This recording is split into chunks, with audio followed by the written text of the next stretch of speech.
Hi, this is Dr. Marks, and welcome back to International Economics. Our topic for today is global poverty and inequality. And I've divided this lecture into parts 1 and parts 2, rather than having one long lecture. So let's begin. Now, if you remember from our previous unit, we've been talking about the idea of globalization. So why would we study poverty and inequality? What's the connection? Well, the themes are very highly connected. We've argued that globalization is changing the world. And we've argued that it's creating an interconnectedness and interdependence between countries.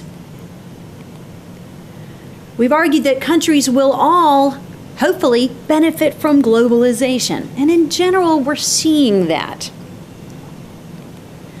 But, as we've suggested, the gains from globalization may not be shared equally. It makes sense that we measure the change in well-being of poor nations. I mean, after all, if we want to see how they're doing, then we need some way of tracking them over time.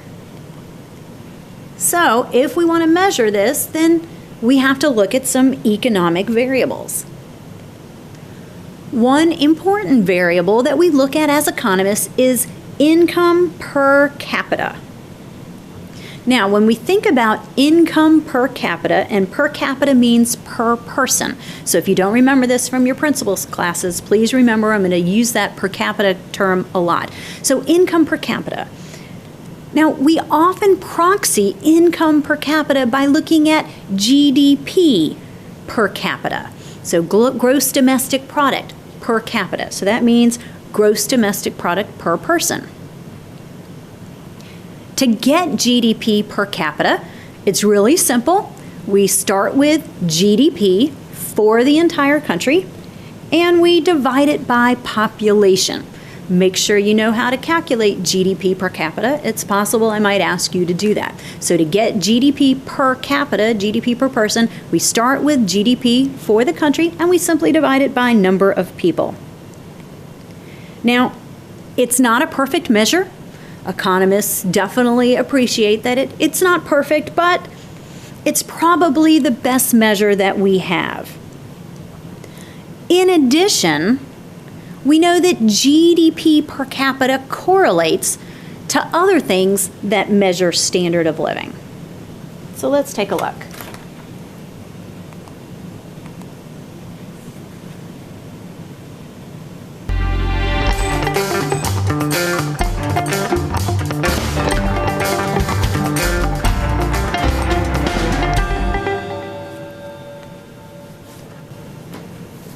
Is real GDP per capita a good measure of the standard of living? People tell me all the time, you economists, you're too materialistic. Doesn't real GDP per capita just measure the things we buy? What about our health, our happiness, education?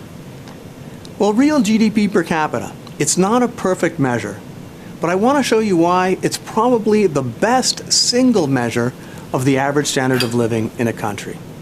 And that's not because material goods are the most important goods.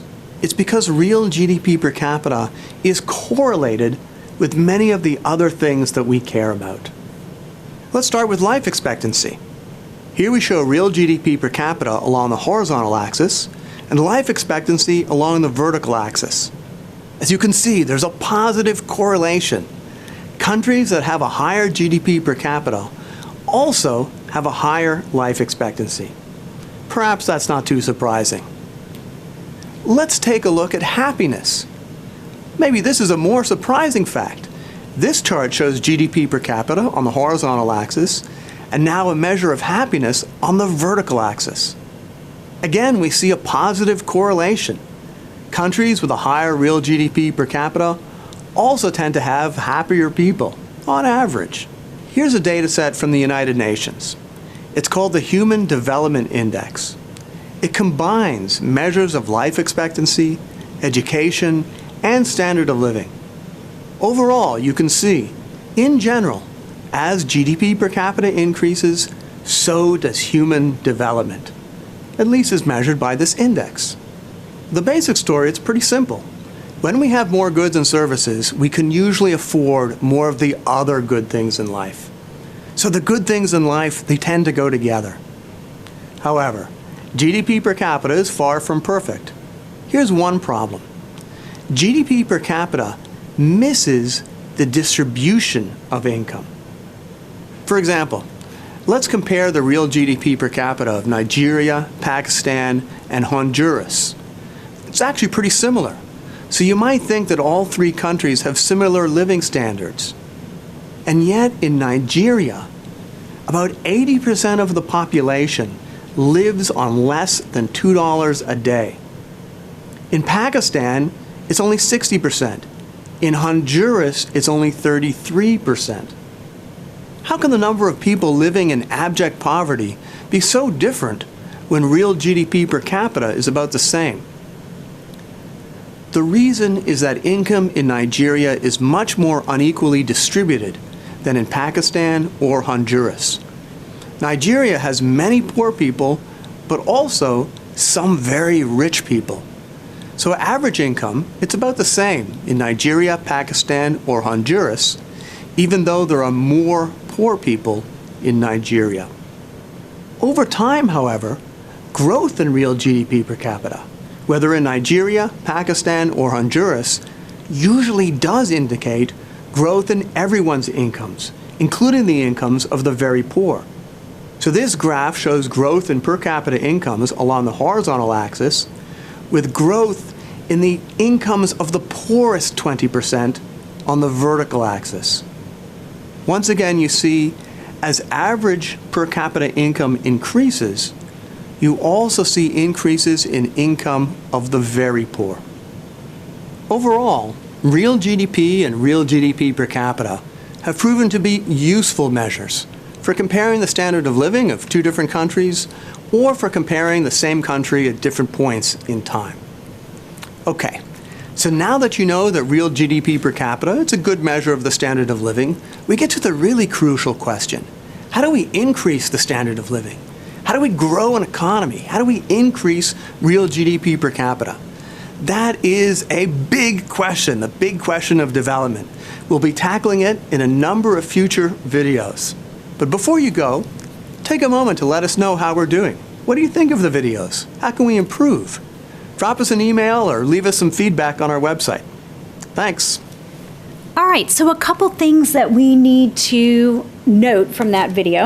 I'm not going to go through everything, but I want to make a couple points. First of all, Dr. Tabarrok was mentioning real GDP. I called it GDP, but he keeps talking about real GDP, and we do need to make sure we understand that distinction. So let me cover that now and make sure you get it into your notes. If we're going to look at data over time, maybe why we would want to look at Thailand for the last 2 decades. Well, over time in Thailand, prices change. And prices going up means GDP goes up if we're looking at nominal GDP. So is that a good outcome when we see that prices in Thailand go up and it's made nominal GDP go up? Can I make a conclusion that that's increasing standard of living? Well, no, we can't. So it's important that we take away the inflationary component over time. So if Thailand has a lot of inflation, once I remove that, if GDP is still going up, then that is a good thing. That means we're producing more goods and services in Thailand. So real GDP, taking away the inflationary component, is important when we're looking over time. We certainly don't want inflation going up to make it look like GDP is getting bigger. If it's just from inflation, that's not a good outcome. He also talked about the idea of income distributions, and we're going to be talking more about the idea of income distributions as well. All right, so let's continue. We want to know how GDP per capita is changing over time. And of course, as we just mentioned, we really need to look at real GDP per capita instead of nominal GDP per capita. So when I'm not being as clear, make sure you understand that if we're looking over time, we need to remove inflation. We need to be looking at real GDP per capita. So how is it changing over time? Hopefully, When countries benefit from globalization, their incomes will increase. And when their incomes increase, this impacts other variables that correlate with income. So the video we just watched certainly talked about this idea. One example is life expectancy. So if income per capita, or GDP per capita, which is going to be the way we're going to measure it, if GDP per capita is growing over time in a real sense, then we would probably see life expectancy in that country also increasing, because those are two variables that are highly correlated. So of course, when GDP per capita is growing in a real sense, when your life expectancy is being extended, of course, this translates into better standard of living. We know that GDP per capita has a huge range if we look across the globe. So from poorest to richest, we're going to see a very large gap. Now, one important statistic we need to look at is the world average GDP per capita. And so I have found this for 2015. So in 2015, if I take all of the countries and everything is averaged together, we get $15,800. So that's the average person in the world has an income of $15,800. Now we need to note that there are different ways to compute gross domestic product. And that's why if you've ever done any research, you might look in a few different places for the same country in the same year, and you get different figures. And that can be really confusing. Now, the above data that I just gave you is measured in what's called purchasing power parity. Purchasing power parity. And so you're going to see me abbreviate that as PPP. So let's illustrate the idea of purchasing power parity. Let's use the example of a hamburger, and that hamburger sells in London for £2. So that little squiggly L that looks like a cursive L, that's the symbol for pound. So a hamburger sells in London for £2, but the same burger sells for $4 in New York. Of course, we have two different currencies there. So how do we compare across these two different locations? Well, I have to account for the fact that there is some kind of implicit exchange rate there. If £2 equals $4, then the implication is that £1 equals $2, right? If £2 equals $4, then £1 equals $2. So there's kind of this implication that we have an exchange rate between the countries, between the pound and the dollar. £1 equals $2. So from this, we would claim that the purchasing power parity exchange rate is £1 equals $2. However, this exchange rate might be different from the exchange rate in the financial market. So it might not literally be the case that £1 exchanges for $2 in the world global financial market. Maybe the real exchange rate, and again, what I mean by real is in the financial market, is £1 equals $1.75. So maybe I'm a currency trader and I'm speculating and I want to trade pounds for dollars. This might be the exchange rate that I would actually receive. Well, what that tells us is the cost of a burger is not really the same relative to the currency in both countries. Because if the cost of the burger was really literally the same, then I would end up with the pound equaling $2, which was our purchasing power parity exchange rate. If the actual exchange rate in the global financial market is £1 equals $1.75, then what that really tells us is that the cost of the $4 burger in London is really only $3.50 if I'm looking there, okay? So how did I get that?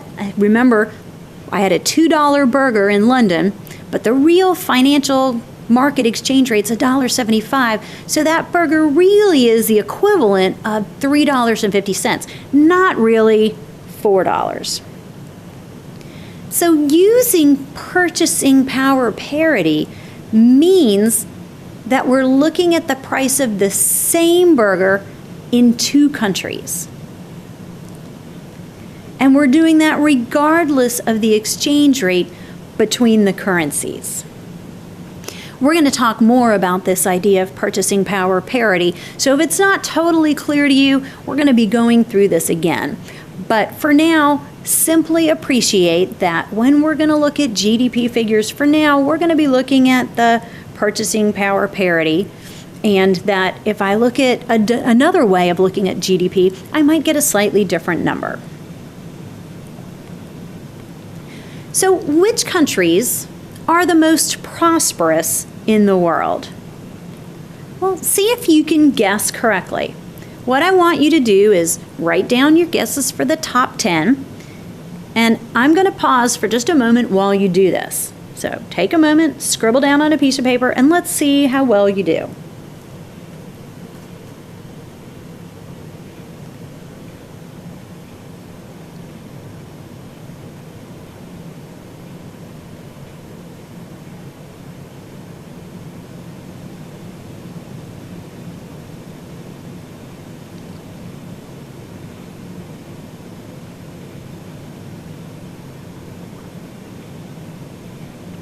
All right, so take another couple seconds, and then we're going to take a look at the data.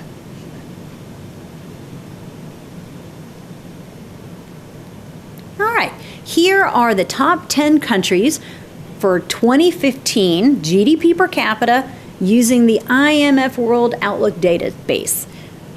Number 1, Qatar, $143,000 GDP per capita, extremely rich. Then you've got Luxembourg with 93,000, Singapore with 85, Brunei with 72, Kuwait 70, then Norway at 67, the United Arab Emirates 65, San Marino 61, Switzerland 58, and Hong Kong at 56. Well, how well did you do? I think I would have had a little difficulty getting all of these correct. One thing you should note is that the United States is not up here. We are not in the 10 richest countries. We're actually number 11 if you're looking at this particular way of calculating GDP using this particular database.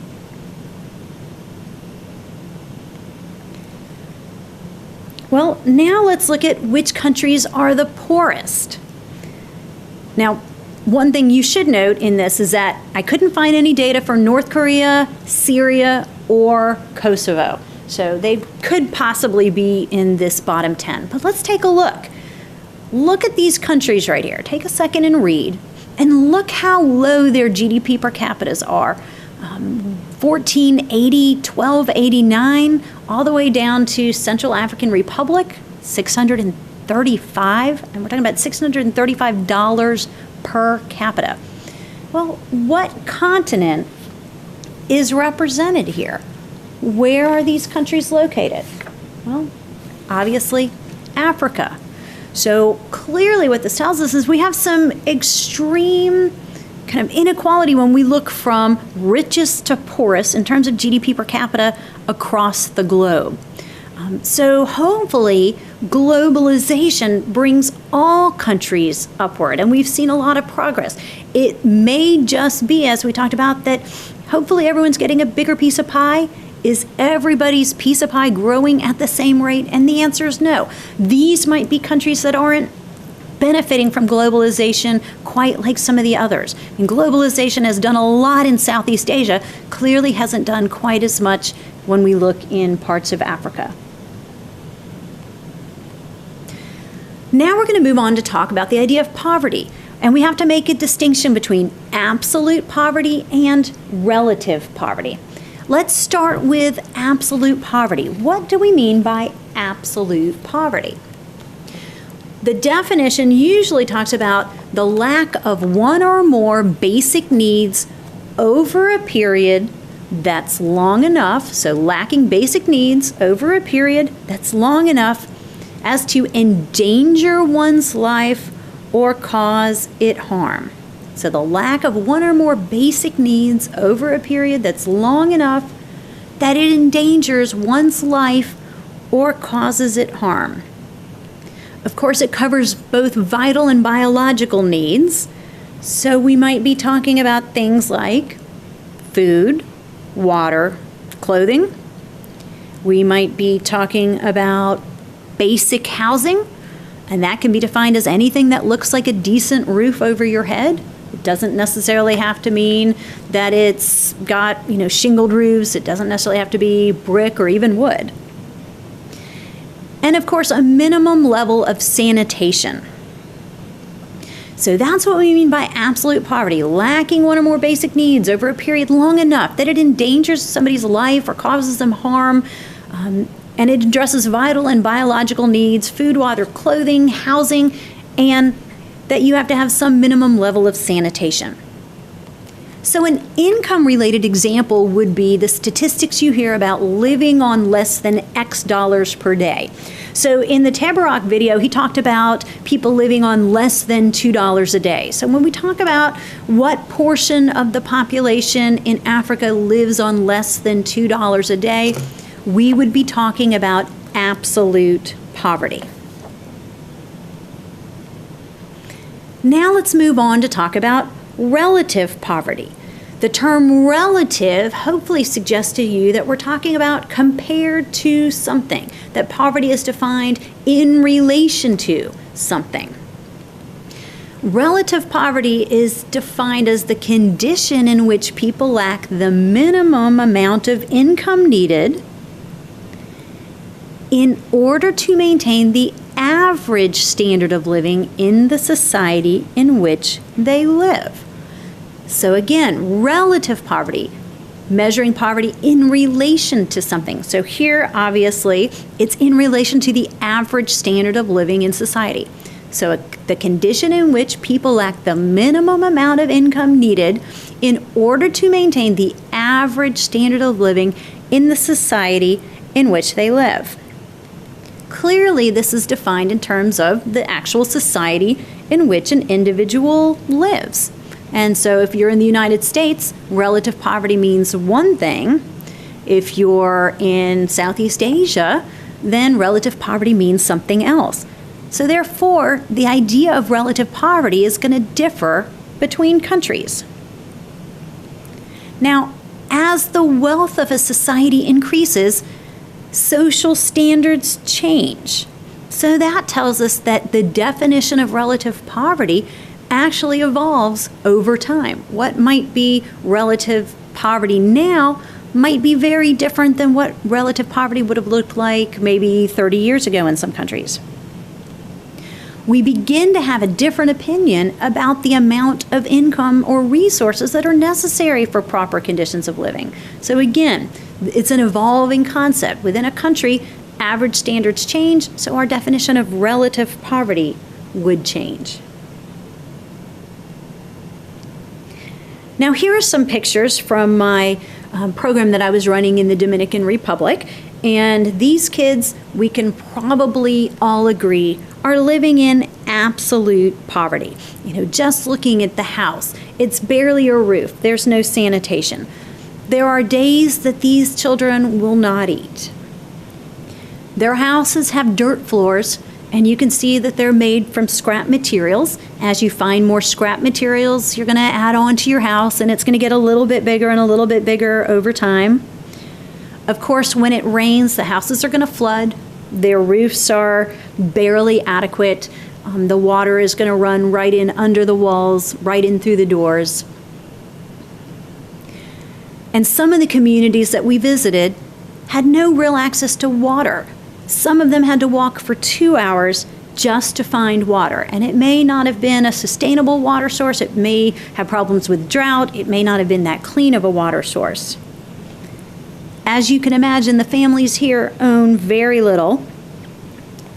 and there's going to be no furniture, no toys.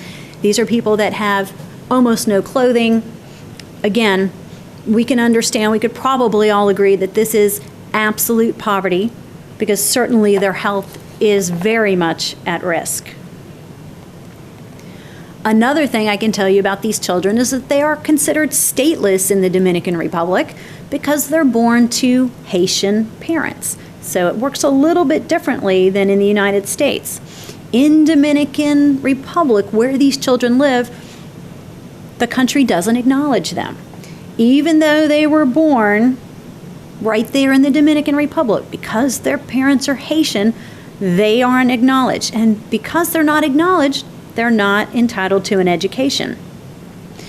Now, their parents are working in the sugarcane fields. They've come from Haiti thinking that they were going to get better job opportunities than they would have at home, and that turns out not to be true.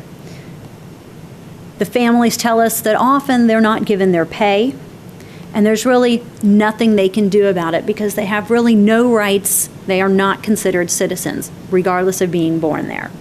So again, clearly this is an example of absolute poverty. Their health is at risk each and every day.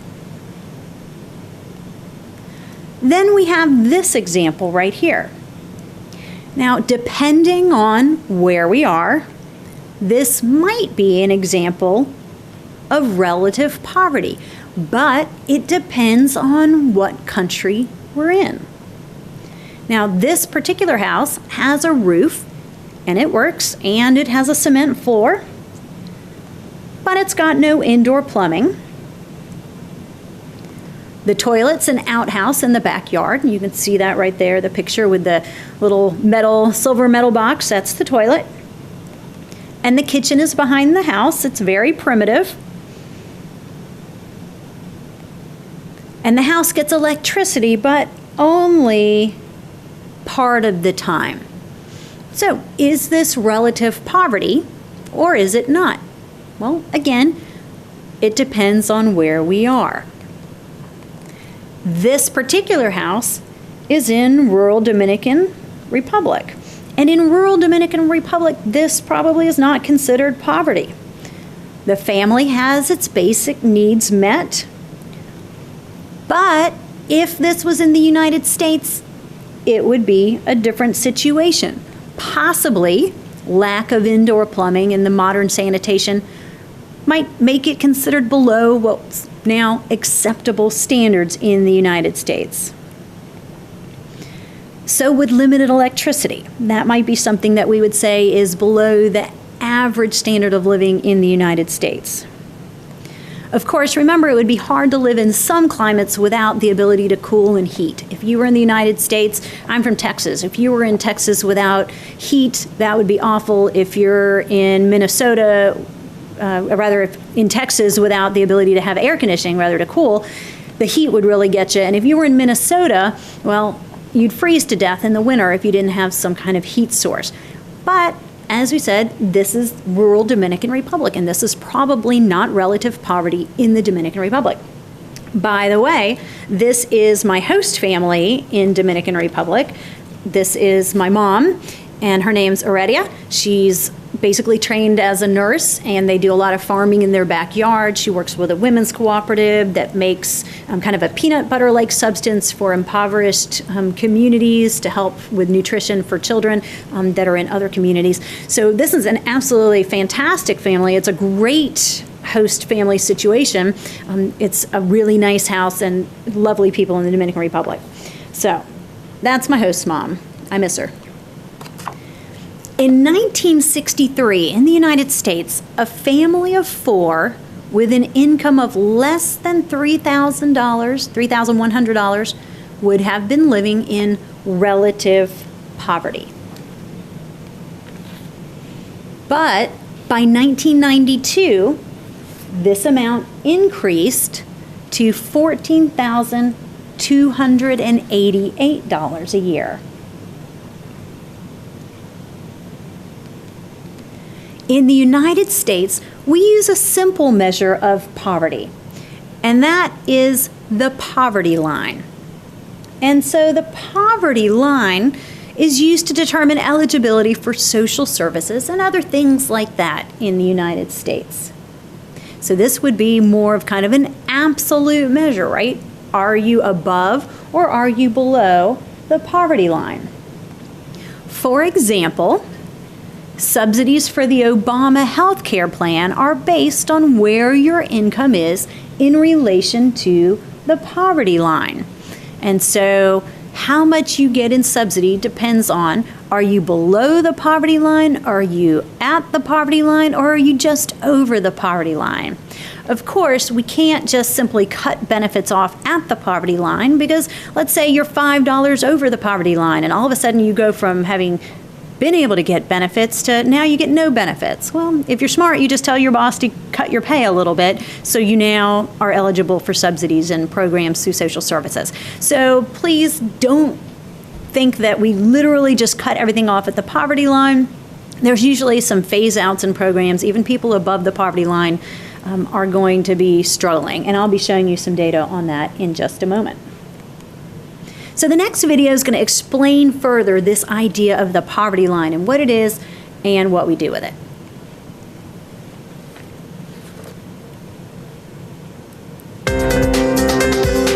To fight poverty, we must define it and be able to measure it.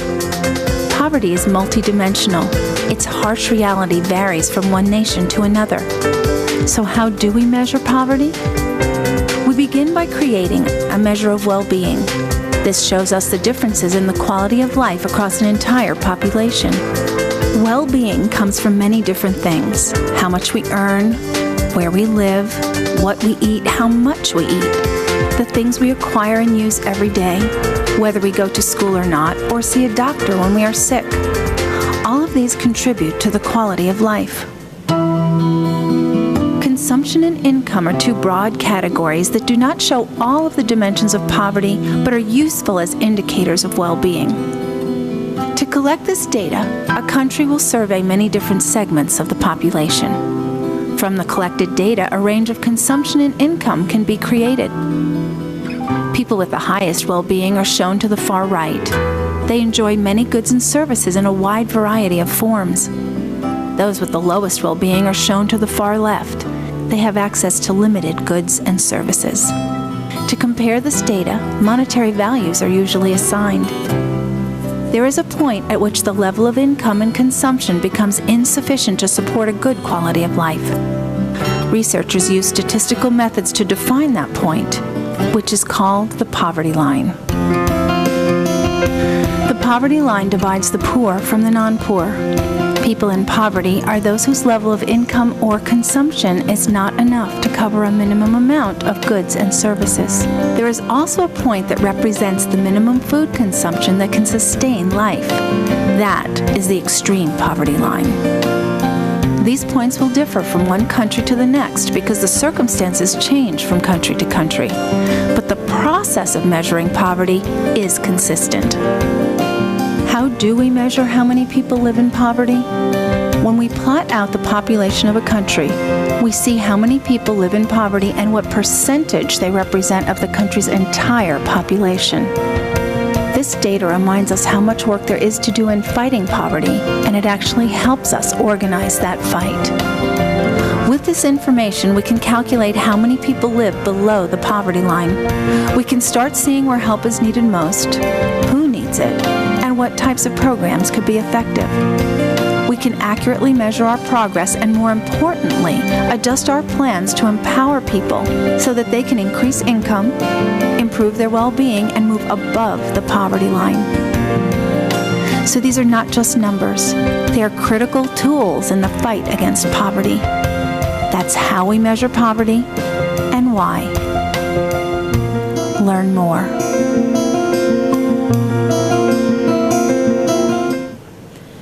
All right, great video from the World Bank.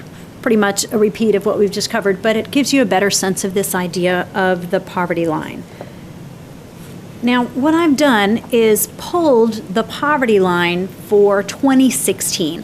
And the first thing that you should note is that it varies by family size. So obviously a family of one has different needs than a family of two, which has different needs than a family of three, and so on. And so the poverty line is defined based on family size. So if you're one individual, no children, no spouse, the poverty line is $11,770. So, are you below or above the poverty line at that point? Of course, for a family of two people, it takes a little bit more money. For consumption, a little bit bigger house maybe. And so the poverty line increases from $15,000 to $15,930, all the way up to a family of 8, and I think it goes beyond this, but I only captured up to a family of 8, $40,890. Now remember, that poverty line is going to divide what's called, poor from non-poor. But keep in mind, that's really not an accurate distinction, right? If you're a family of 4 and you're making just above $24,250, well, you would still have a lot of trouble making ends meet. So just keep that in mind, that the poverty line really is to kind of make sure that you can have some level of housing and some basic level of consumption. It doesn't necessarily bring you up to the average standard of living in the United States. As mentioned, poverty lines can be used to determine eligibility for social services. But being just above the poverty line does not mean non-poor. So think about the data we just looked at. As we said, if you're just slightly above the poverty line, you're still relatively low income. So it doesn't literally divide us into people who are poor and non-poor. So even if you're just above the poverty line, you're still living on a pretty small income level. So being above the poverty line really doesn't mean non-poor. So keep that in mind. The idea is to decrease the number of people who are living in poverty, to decrease the number of people that fall below that poverty line. So year to year, we can estimate how many people are below the poverty line. In other words, what proportion of people fall below this poverty line?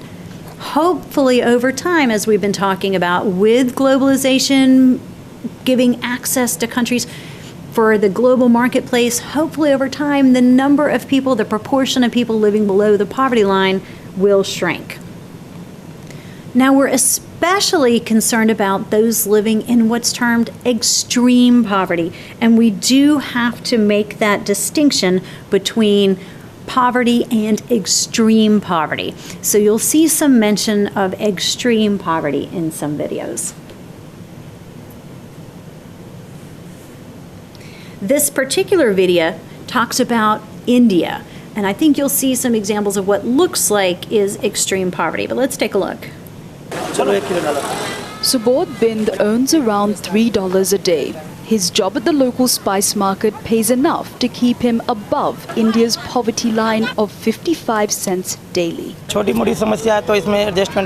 earn enough to deal with small problems. I can even borrow a little money from people. If someone in my family gets sick, then I'm in trouble. I'll have to sell the few items I have to survive. Subodh and his family have lived here their whole lives. They earn items the Indian government says confirms that they're not poor. In fact, according to consulting firm McKinsey's new measure, Subodh's access to basic services like education for his children means he's above what it describes as the empowerment line. Nearly 300 families live in this illegal slum. New as well as conventional measures of poverty identify some of them as empowered and others as poor. But on the ground, it's hard to see the difference. Nirmala Devi is Subodh's neighbor. Their homes and lives are practically the same, but the government says Nirmala and her family live below the poverty line. This gives her access to cheap food and gas. I've lived here my whole life and my children were born here. Maybe I will die here too. The government has given me a card that says I'm poor, but it has done nothing to make my life better. Ironically, it's hard to prove that you're poor in India. These women want to apply for ration cards, government documentation that will give them access to subsidized food. National programs may feed millions of people, but observers say a strong economy can provide benefits for many more. We would expect in future that 90% of the improvement in living standards will come either from income growth through jobs or from more effective delivery of services rather than spending more money on subsidies alone. But for Nirmala, staying alive is a full-time job, justified by the government card that she holds. And for her neighbour, Subodh, staying above the poverty line is just as big a challenge. A delicate difference that hundreds of millions of Indians struggle with every day. Nidhi Dutt, Al Jazeera, New Delhi. So really interesting video there from Al Jazeera. Those two families looked, it was almost observationally equivalent. It was hard to get a good sense of how one might be poor and therefore below the poverty line and the other not.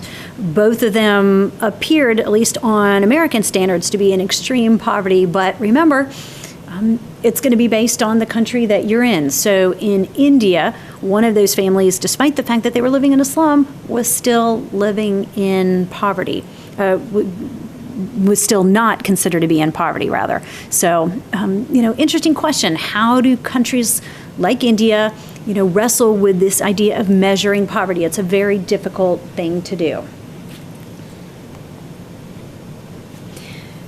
Now let's move on to some videos by Hans Rosling, and he's one of my favorite researchers, and interestingly, he's not an economist, but I think he's one of the best presenters, and he has a fantastic way of illustrating these themes using data in very innovative ways. So he's going to talk a little bit about people moving out of extreme poverty, and again, he's talking about this measure of extreme poverty, those people on the absolute end of the poor distribution, so the poorest of the poor. I'm now going to show you something which makes me very excited as a statistician. I'm going to show you income distribution, the difference between people. And to do that, I take the bubbles back 50 years, and then we are going to look only at money. And to do that, we have to expand and adjust the axis, because the richest is so rich and the poorest is so poor. So this will be a bigger difference than between the countries. And what we do now is that we let the country fall down here, this is United States, and spread to show the range within the country. And I take down all the countries in the Americas. And now you can see from the richest person to the poorest person. And the height here shows you how many there are on each income level. And now let's take down Europe. And on top of that, I'm going to put Africa. And finally, the region with most people on top of everything, Asia. Now, in 1963, the world was constituted by two humps. First, the richest hump. It's like a camel, isn't it? The first hump here with the richest is mainly Europe and the Americas. And the poorest hump over here is mainly Asia and Africa. And the poverty line was there. Can you see how many people there were in extreme poverty 50 years ago? And most of them were in Asia, and people were saying Asia will never get out of poverty, except that some people are still saying about Africa today. Now, what has happened? I start the world, and you can see that many people are born into poverty here, but Asia goes towards higher income, and 1 billion goes out of extreme poverty this way, and the whole shape of the world changed, and the camel is dead. It's reborn as a dromedary. And what you can see here, is the variation from the richest, that is most people in the middle. And there's a much smaller proportion of the world now in extreme poverty. But be careful, it's still a lot of people, more than 1 billion people in extreme poverty. Now the question is, can this move out of extreme poverty now continue for those in Africa and even for the new billions in Africa? All right, so that was a really quick look, very efficient way of showing us what's really happened. So that two-hump world became a one-hump world, and much fewer people living in extreme poverty. But remember his warning, Still a lot of people living in extreme poverty, but fortunately less. So what that suggests is that we've made a dent in terms of eradicating extreme poverty. Is it gone? Absolutely not. But are the circumstances for a lot of people better, moving them out of extreme poverty? Absolutely. Same statistician, he's actually kind of a health researcher, again, not an economist, but now taking a look at global income inequality, looking at income over time, but also same kind of sense, looking at the degree of inequality that we see. Another fantastic way of using data.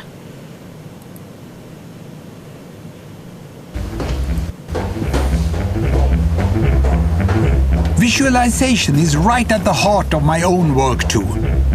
I teach global health. And I know having the data is not enough. I have to show it in ways people both enjoy and understand. Now, I'm going to try something I've never done before. Animating the data in real space, with a bit of technical assistance from the crew. So, here we go. First, an axis for health.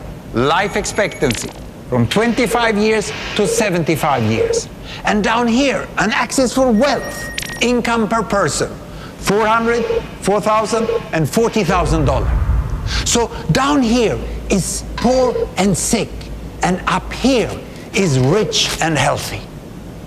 Now, I'm going to show you the world 200 years ago, in 1810. Here come all the countries. Europe brown, Asia red, Middle East green, Africa south of Sahara blue, and the Americas yellow. And the size of the country bubbles show the size of the population. And in 1810, it was pretty crowded down there, wasn't it? All countries were sick and poor. Life expectancy were below 40 in all countries. And only UK and the Netherlands were slightly better off, but not much. And now, why start the world? The Industrial Revolution makes countries in Europe and elsewhere move away from the rest. But the colonized countries in Asia and Africa, they are stuck down there. And eventually, the Western countries get healthier and healthier. And now we slow down to show the impact of the First World War and the Spanish flu epidemic. What a catastrophe! And now I speed up through the 1920s and the 1930s. And in spite of the Great Depression, Western countries forge on towards greater wealth and health. Japan and some others try to follow, but most countries stay down here. Now, after the tragedies of the Second World War, we stop a bit to look at the world in 1948. 1948 was a great year. The war was over, Sweden topped the medal table at the Winter Olympics, and I was born. But the differences between the countries of the world was wider than ever. United States was in the front, Japan was catching up. Brazil was way behind, Iran was getting a little richer from oil, but still had short lives. And the Asian giants, China, India, Pakistan, Bangladesh and Indonesia, they were still poor and sick down here. But look what is about to happen. Here we go again. In my lifetime, former colonies gained independence, and then finally they started to get healthier and healthier and healthier. And in the 1970s, then countries in Asia and Latin America started to catch up with the Western countries. They became the emerging economies. Some in Africa follows. Some Africans were stuck in civil war and others hit by HIV. And now we can see the world today in the most up-to-date statistics. Most people today live in the middle, but there are huge differences at the same time between the best of countries and the worst of countries. And there are also huge inequalities within countries. These bubbles show country averages, but I can split them. Take China, I can split it into provinces. There goes Shanghai. It has the same wealth and health as Italy today. And there is the poor inland province Guizhou. It is like Pakistan. And if I split it further, the rural parts are like Ghana in Africa. And yet, despite the enormous disparities today, we have seen 200 years of remarkable progress. That huge historical gap between the West and the rest is now closing. we have become an entirely new converging world. And I see a clear trend into the future. With aid, trade, green technology and peace, it's fully possible that everyone can make it to the healthy, wealthy corner. Well, what you have seen in the last few minutes is a story of 200 countries shown over 200 years and beyond. It involved plotting of 120,000 numbers. Pretty neat, huh? I love that. So cool, isn't it? So obviously we've seen huge progress over time, both in income and of course in those variables that correlate, like life expectancy. But I love the part that he showed us about China. So one thing we have to appreciate is that each one of those bubbles is a country average. If we look within country, we still see some large degrees of inequality. And he illustrated that with China.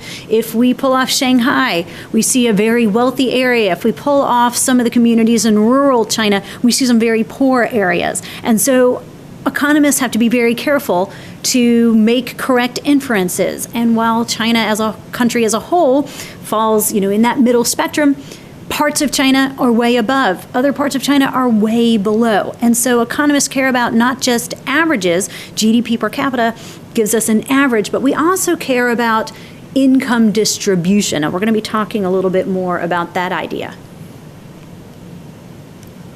One more.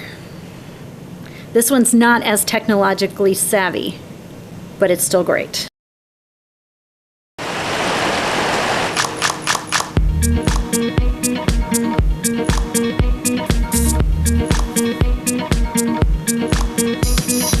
So Hans, the state of the world today in 7 snowballs. Go ahead.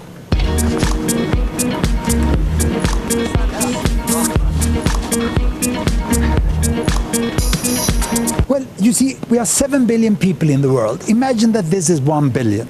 And this is the poorest billion. They are living here on extreme poverty. If they get poorer, they would die. The next billion here has a little more income. And then I put them here with higher and higher income, average income, of course, over the years. And you can see we are totally 7 billion. Right. And 1, 2, 3, 4, 5, 6, 7. Yeah. Yeah. Now take us through what these different income levels are. The most difficult is to understand how poor these people are down here. They can't even afford to buy a bicycle. I'll place the bicycle here. And when you are up here, then you can think about buying a car. So you can see 1, 2, 3, 4 billion people, half the world population, live between the bicycle and the car. Right, so if those of us who tend to think the world is binary and there's a rich world and a poor world, that's obviously nonsense, because actually most people now are somewhere between the bike and the car, right? And if they can't afford the car, they'll go for a motorbike. Right. And if you go up here to the richest, that's where you can afford, to fly on holiday. So maybe once a year you're going overseas on a plane.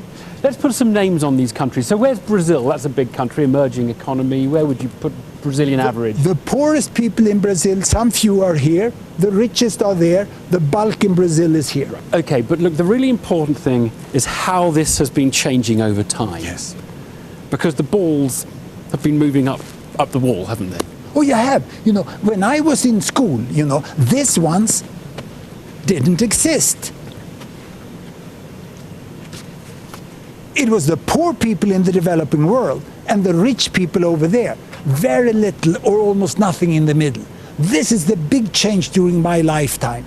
But now, we have all these people in the middle. So the population growth have not added people in extreme poverty. But the fact we haven't been able to lift this one up to the bicycle level, that's from where Ebola emerged. Right. This is where Boko Haram hides. Inequality is a big issue, and we hear a lot more about global inequality. And within lots of countries, you've seen the rich get richer and the poor not, and you've seen more inequality. Just give us one final view of the actual global inequality. If there were no boundaries, no countries, and we didn't measure inequality in the US or inequality in the UK, what has been happening to inequality in the world? The inequality in the world is decreasing. In the countries, it's increasing. The very fact, as you said, that there is a billion moving up here, that you asked me, where is Brazil? And I said, Brazil is there and Brazil is there. You know, where is Britain? Is Britain here? No, Britain is all the way down here. You know, while countries get bigger inequalities, the one in the world decrease. It's a little difficult to understand, but it means there are no rich people in all countries. More people can afford the car and this. This is my grandpa. He could afford a bicycle.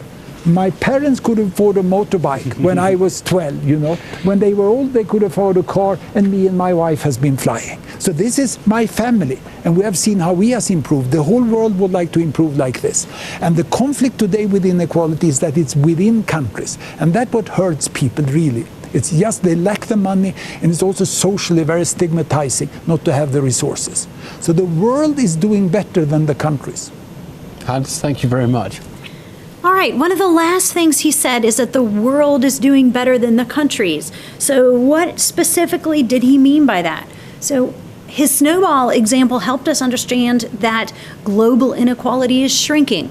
Yet, you hear a lot about inequality in the United States. In fact, I just had this debate with somebody the other day. We have to be really careful as economists what claims we're making. If we're talking about global inequality, well, that's shrinking, that's the good news. If we look at a specific country, i.e. the United States, we may see that inequality is on the rise. And in fact, that's the state of the world that we live in right here. We live in a world where inequality is shrinking, but in our own country, inequality seems to be rising.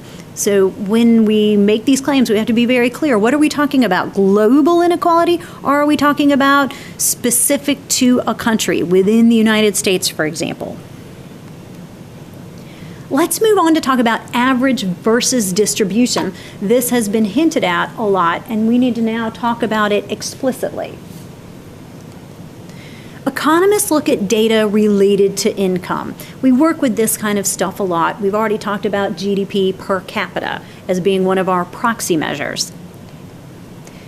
So GDP per capita, it's a good approximation. We know that it's not perfect, but it's going to give us a pretty good idea of what income per person looks like.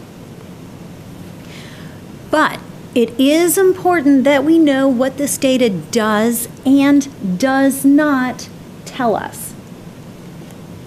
When we look at GDP per capita, we have to remember it's an average. We've taken GDP for the country and we've divided it by number of people. That's just going to give us an average. Remember, it doesn't tell us anything about the distribution of those incomes. It doesn't tell us anything about the populations living above or below the average. So remember, GDP per capita is an average, and it does not shed any light on the distribution. Think back to the Tabarrok video where he talked about Pakistan and Honduras. Well, they have very similar GDPs per capita, but the income is divided up very differently when we look across the income distribution. So to illustrate this idea, I've created a simple economy of 5 people, and these 5 people have incomes of $15,000, $20,000, $25,000, $35,000, and $40,000, and the average income is $27,000. Okay, so we have 5 people in the economy with an average income of $27,000.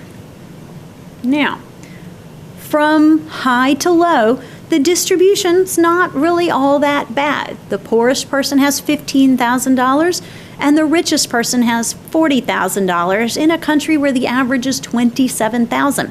No one is extremely far from the average, in other words. And it's possible in this particular example, maybe no one's living in an extreme poverty, maybe nobody's living in relative poverty either, okay? Or not that much relative poverty, I should say. We do have people below the average. All right, you understand the point I'm trying to make. Now, let's change the distribution just slightly. So notice we've got 15, 20, 25, 35, and 40 here. okay? Let's change the distribution. Now we've got 8,000, 12,000, 15,000, 23,000, and 77,000. Again, we have an average income of $27,000, okay? So the economy has the same average income of $27,000 that we saw in the last example. But I know all of you can see that there's much more income inequality. And we might have somebody living in extreme poverty. $8,000 might be extreme poverty for this economy. Hard to say. Again, I don't want to speculate. Certainly, we would have some relative poverty. What if the woman making $8,000 has 5 kids? Then that could be extreme poverty, depending on the country specifics. So again, don't necessarily want to speculate, but the key thing is we've got 2 countries, 2 economies here. Both have average incomes of $27,000, very different degrees of income inequality. Economists use something called a Lorenz curve to measure this idea of inequality. So the Lorenz curve. To illustrate this, we're going to be looking at some fictional income distributions. And we're going to contrast an income distribution that is perfectly equal, that's going to be our baseline essentially, with ones that are unequal. That means we're going to be depicting these graphically, but this will be in part 2 of this lecture. So we're going to be working with this idea of the Lorenz curve with fictional income distributions and also real country income distributions. We're going to look at what does perfect equality look like, what would inequality look like, and then we're going to have some tools that we can use with the Lorenz curves in order to actually measure the degree of inequality. And we'll move on to that in the next unit. So this is a good place for this particular half of the lesson to wrap up. If you have any questions so far, please let me know, and we'll continue with part 2. Thank you so much for being with me, and I will hopefully see you shortly for the next lesson.